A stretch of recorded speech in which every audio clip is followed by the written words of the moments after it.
I'd like to welcome my friend and an iconic entrepreneur, Justin Khan. He's started multiple companies.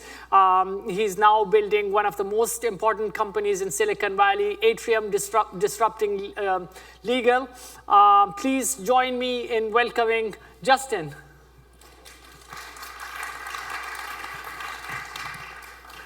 Thank you so much. Thank you. Justin. That was a great, amazing intro. Awesome.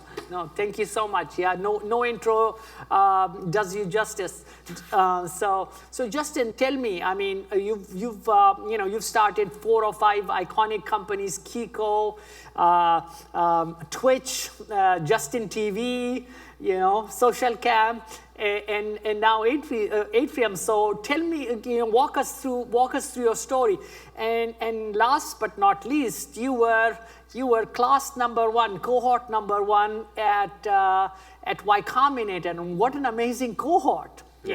What an amazing cohort. You, Sam Altman. A lot of good people. Yeah, a lot of good people. Well, thanks for having me. You said I started 4 or 5 iconic companies, but I mostly started failed companies, and one good company and mostly failed companies.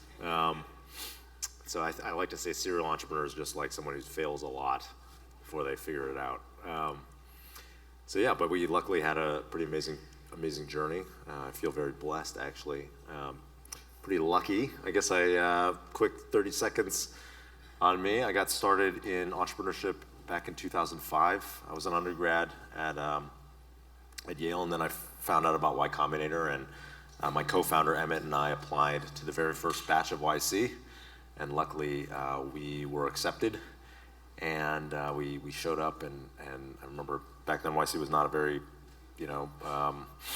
well thought out, or it was like a very informal organization, so we showed up at like Paul's house and pitched him, and he funded our calendar company, which was called Kiko. That company ended up failing horribly. We had to sell it on eBay. We sold it on eBay. There you go. That was the first time a company had been sold on eBay. First and last time. I don't know. You don't get really big deals on eBay, let me tell you that. But that's how we sold our first company, and then we ended up starting the company, Justin TV, that became Twitch, and worked on that for a long time, pivoted a ton of different times, and then ended up selling it to Amazon. Yeah, that was a big win. And then I became a partner at Y Combinator for a couple of years, where I was investing in startups, and then more recently started this new company, Atrium, about 2 years ago, which is helping high growth startups in Silicon Valley with all of their legal needs, all their corporate transactional work, financings, M&As, and trying to really solve a problem that I really deeply felt as a founder, dealing with ever-rising legal costs and kind of lack of transparency into legal services. So that's what I'm up to now. That's me. That's fantastic. And Justin is ever humble. From Twitch, most people would consider a $60 million exit to be great as well. So with Justin, it only has to be $1 billion. So one of your companies from Twitch, Social Cam, also exited very quickly for $60 million. So that was another small in your thing, but big for many folks. So Justin, tell me, what I really like about you, and especially I see that in your tweets right now, is that your entrepreneurial journey is not just on one facet as a business entrepreneur, but it seems you're growing personally as well on many dimensions. You tell me you're meditating and fasting. So can you walk us through that, and how important that has been for your own self-actualization? Because I think you are setting the biggest goals, but yeah. Yeah, that's something I love talking about, actually, because I felt like I had a very typical Silicon Valley journey. Got here when I was very young and had no skills, no connections, and then we kind of bumbled around for a long time, and then figured, raise a little bit of money, and then we got product market fit and had this kind of wild ride, and obviously it ended up in a big economic outcome, which was amazing. But the interesting thing was that, I never found that after the thrill of selling your company to Amazon wore off, it was like back to normal. You just go back to your baseline of whatever level of happiness you have by default. Yeah. And I thought that was kind of inevitable, and there's nothing you could do to change that. And so more recently, I've realized and been really working on kind of internalizing that your external circumstances will never drive lasting happiness. And if you expect them to, you're just going to be disappointed. And so really been spending a lot of time trying to improve myself and my own baseline happiness by investing in a bunch of different things, meditating every day and take care of myself and like trying to reduce my attachments to outcomes and really focus on building Atrium now for the first time ever, really focused on building a company that's much more conscious and kind of values based company. That's amazing. That's amazing. That's how. Can we invest in Atrium? That's one of the things that we try to find is that whether it's managers, I never look at almost to a fault. I never want to look at past returns. I just want to look at the mission of people.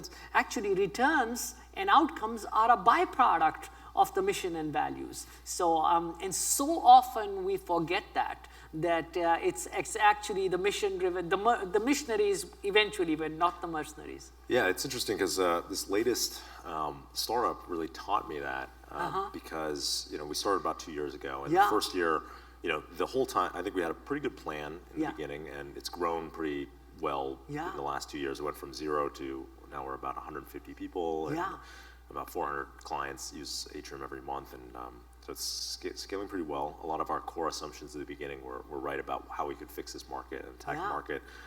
But what I realized about a year in was I was very stressed again.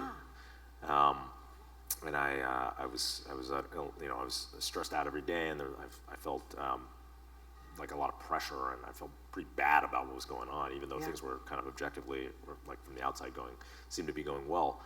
And so really started investing in a lot of this kind of internal work and just ways to deal with that and make myself feel good about what was happening and being more present instead of like worried about the outcome. And then also a bunch of the kind of values and mission investment in building that in the team and building like a high trust, high empathy team. And really with the hypothesis that all the execution and success will flow from that.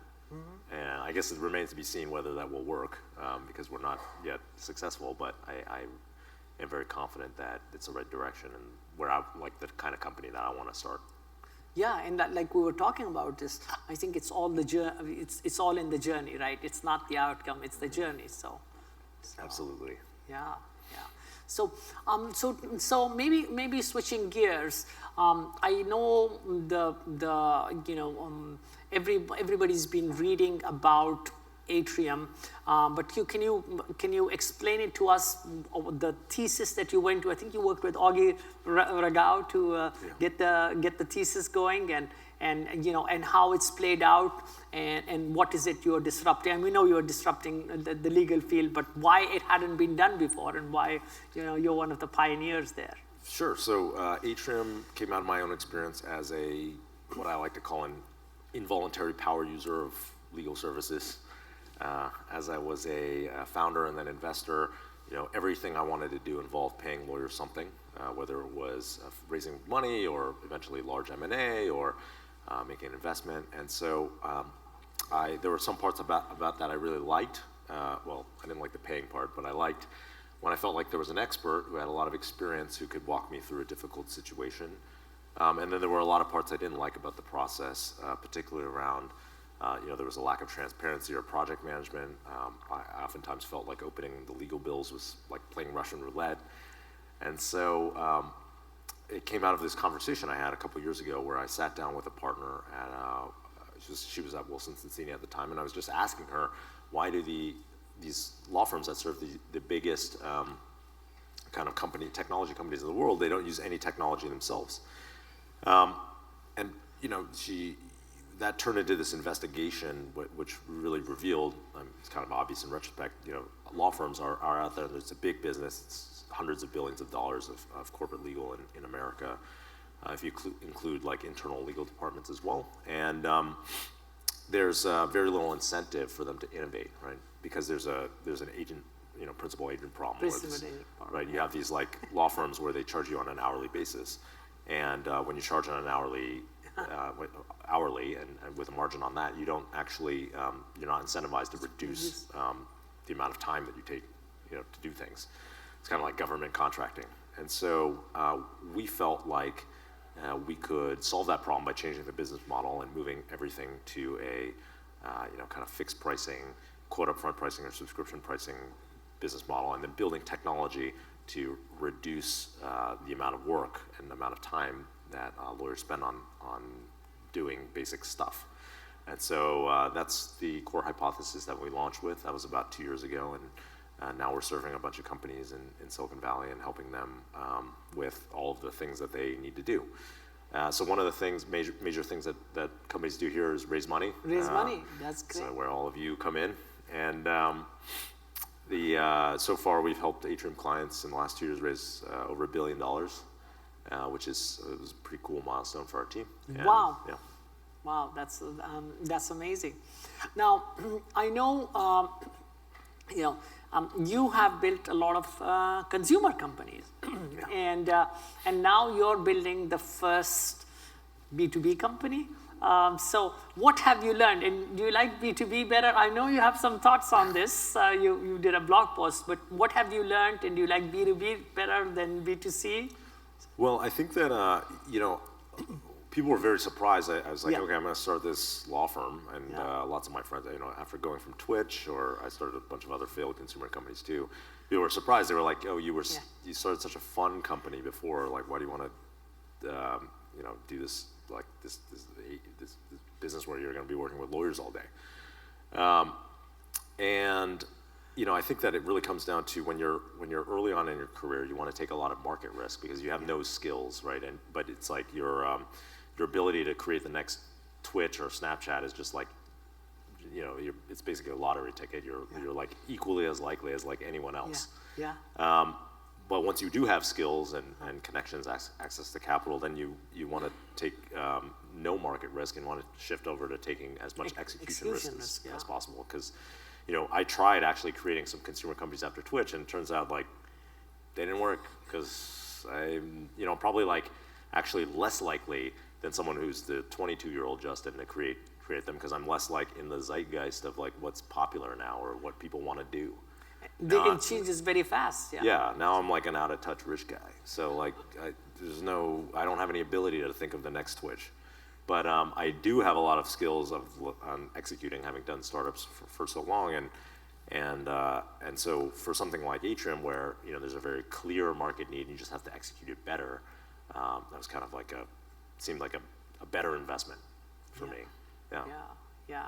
And of course, can you take over a lot of the scaling lessons that you've learned in consumer onto enterprise? I assume so, especially on the organizational side. Yeah, exactly. It's all, startups are really, after you get past the first 10, 20 people, it's all about, as a founder or CEO, your job is to build a team and manage the team and facilitate the team working together, set the goals. And so you're doing those things, whether it's a consumer startup or it's a enterprise or B2B startup. It's the same principles apply. So I have to ask you this. Now, you have developed personally yourself with, I think you said you do meditation and fasting. And do you also encourage your team, or do you get your team to be involved in such activities? That's a funny question, because I don't want to come off as like, I don't want to be too hippie, like heavy-handed with the hippie shit, but I kind of do encourage it, but I try to not be like, you have to do it. You have to. I guess that probably wouldn't work at all. But like I try to encourage it. I meditate every day, and I put it on my calendar so people can see. And I like kind of I brought in my like teacher to the office. But there's interest, but then I think people are kind of like more casually interested. I don't know. You can't. People have to. You can lead a horse to water, but can't make them drink, right? Yeah. So, Yeah. But I think that it would lead to more productivity, more retention, So yeah. Yeah, I tried. We've been try to do it with the culture as well. Try with culture. We really we're into this thing called conscious leadership. Conscious There's leadership. this book called The 15 Commitments of Conscious Leadership, which is really about how to build a company where people take radical responsibility for what's going on. They're in touch with their emotions, and they are curious about everything around them. And so I realized about 6 months ago that's the kind of company I wanted to work at. And so we're really invested in training and kind of helping the various team members become conscious leaders inside our company. Wow. Yeah, they say the job of a leader is to hire other leaders, right? That's right. So, yeah. Great, great. Well, I know we have a lot of folks in the audience that I'm sure want to ask you some questions, so I'll open it up. Who will be the lucky first? Don't rush up here all at once. Oh, wow. There we go. We have quite a few. Yeah. Here. No, you got a mic. Hey. So my question is, does Atrium also work for funds or only for startups? Yeah, Atrium does not work for funds, unfortunately. I really wanted to because I feel like I get asked a lot. But we're trying to focus and really focusing on making our clients that are startups happy. So we decided actually not to do it right now, sadly. Yeah, so our fund formation lawyers are still happy now. Yeah, they'll still. Or now. So I think there was another question over there. So thank you. You had mentioned that you had helped raise money obviously for quite a few people. Could you elaborate a little bit more, give us some sample ideas of the kinds of funds that you've helped raise? Sure, yeah, so it's all for startups. We've helped probably like close to 100 or more startups raise a bunch of their venture rounds and seed rounds and et cetera. So doing all the legal work and stuff behind that. But then more recently we started doing, we have this like a bunch of ancillary fundraising services actually, which has been interesting. It started off as the way I thought about it 2 years ago was that if I could help people think about their round, I've raised about $150 million in seeds and Series A's and B's before. And so I felt like if I could help, and I also was at YC where I helped a bunch of people raise money. So I started experimenting with helping out random friends of mine or people in the ecosystem with thinking about how to tell the narrative for their round and how they should quarterback their financing process. And kind of did it for free under the assumption that if it was helpful, then they might try out Atrium services for the actual legal process of closing a round. And so people really liked that. It worked pretty well. And so we have recently created kind of this service we call the Fundraising Concierge service that helps out companies with thinking through the narrative and process behind their fundraising as well. Yeah, and that's so much more full stack than just the legal help, right? Yeah, the way we think about, really I think about Atrium's opportunity and potential is nobody starts a company or becomes a manager of a business because they want to do all of this shit around actually providing that product or service, right? They do it, they start it because they want to see something change in the world and build a product or deliver a service. And then you have to do all this other stuff, right? You have to figure out how to navigate legal. You have to hire accountants. You have to hire all these ancillary services. And if Atrium could be a place where we make it easy for you to actually, focus on your superpower, which is probably building your product or service, then we think that's probably good for founders and good for the world. Wonderful, wonderful. Next question. Dave. Do you take stock in the underlying companies, or do you only just charge for cash?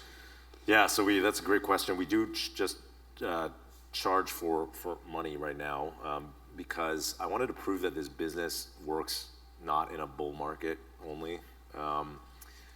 I think we probably in the past 2 years have taken equity and probably look good, but and I eventually want to create some sort of, I think it could be, well, I don't know necessarily that I want to, but I think it might be interesting to create some sort of vehicle where we invest in some of the companies that we're helping out.